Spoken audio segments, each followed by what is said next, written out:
Figuring out what goes in the UI controller and what goes in the ViewModel can be tricky. You should remember a few general rules of thumb. ViewModels are a place for holding data for the UI. UI controllers should have as little responsibility as possible, which means that they should only draw things on screen and capture input events. They shouldn't do any actual processing of data or decision making. The UI controller is the one that instantiates and contains the views. And the ViewModel should never contain references to activities, fragments, or views. Now you might be wondering about the reasoning for that last rule. Remember that a big reason for us using ViewModels is that they survive configuration changes. By nature, activities, fragments, and views don't survive configuration changes. So, if you were to say hold on to a reference to an activity, fragment, or view that is no longer being displayed on screen because it was lost due to a configuration change, you're now holding on to a reference to something that should have been cleaned up. In the best case scenario, this is a minor memory leak. In the worst case scenario, you try to do something with an old fragment that's not on screen, and that is an error. Okay, so with those rules in mind, let's go ahead and take a look at this game fragment code. The word and the score are two things that we should move over to the ViewModel. That's because these are pieces of data that should be preserved across configuration changes. Similarly, I also want this word list to be moved over to the game ViewModel, because we need to remember what words we've already used from this list. So I'm going to go ahead and select all of this up, cut it, and move it over here. Okay, let's go back to the game fragment and see what else we want to move. So I'm not going to move this game fragment binding over to the ViewModel. The binding contains references to all of the views, and we're pretty much solely using it here to set up these on-click listeners. And if I go down a little bit more, for these methods where we update the UI. Setting up on-click listeners and updating the screen are solidly in the realm of the responsibility of the game fragment. So let's scroll up again and see what else we might want to copy over. So I'm going to keep all this binding stuff here. Let's scroll down a little bit more. So next we have this reset list method, and scrolling down below it, we also have the next word method. Both of these methods decide what word to show. The fragment should not be making decisions about what word to currently show, so I'm going to move these also both over to the ViewModel. Okay, and here they are over in the ViewModel. So we got reset list and next word. Now I'm going to go back to the game fragment, and if I scroll up to onCreateView, I see that I'm actually calling reset list and next word when the fragment gets created.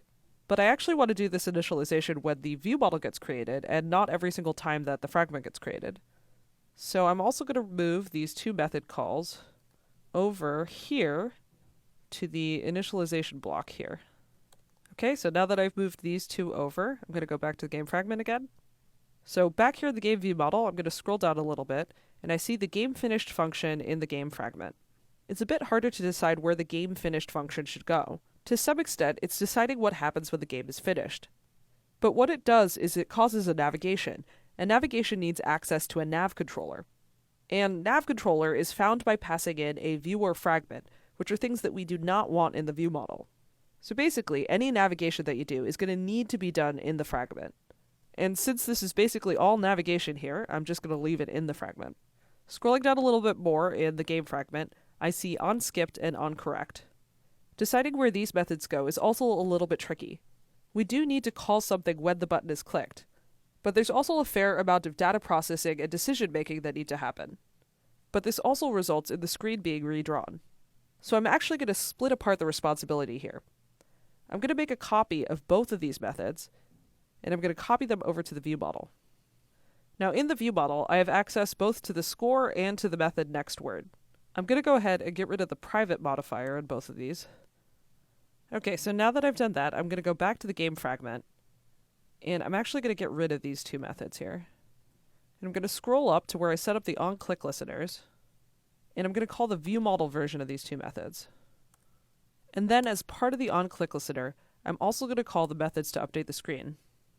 Because I know when the word changes, I'm going to need to update both the score and the word text. I'm going to do that for both of these.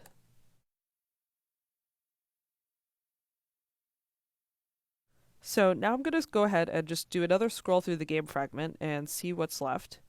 So this is upset because score is no longer in the game fragment, it's in the ViewModel. So for that, I'm just going to take my ViewModel, and I'll get the score from there. And that was upset because the score is currently private, so we're going to get rid of this private modifier here. Okay, so I fixed the score here.